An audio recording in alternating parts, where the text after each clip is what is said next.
President Bola Tinubu's decision to grant presidential pardons to 175 individuals has sparked nationwide outrage, particularly over the inclusion of Maryam Sanda, convicted in 2020 for killing her husband. The Council of State approved the pardon last week following recommendation from the Attorney General based on report of Advisory Committee on the Prerogative of Mercy.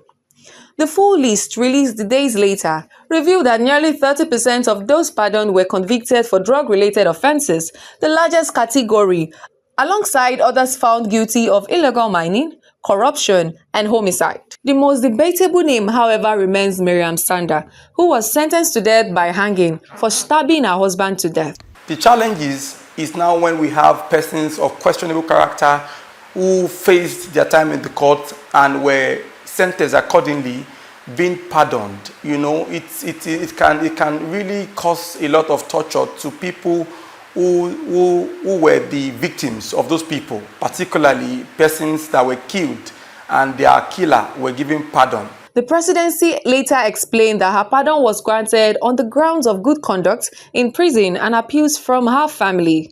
The victim's family has condemned the decision, describing it as a betrayal of justice. So what this pardoning has done is to damage that relationship with Nigeria and international communities. Although critics argue the move undermines the judiciary and reinforces perception that the influential can evade accountability, there are now growing calls for reform in the process of granting presidential pardons, with demands for clearer criteria and greater transparency to preserve the integrity of Nigeria's justice system.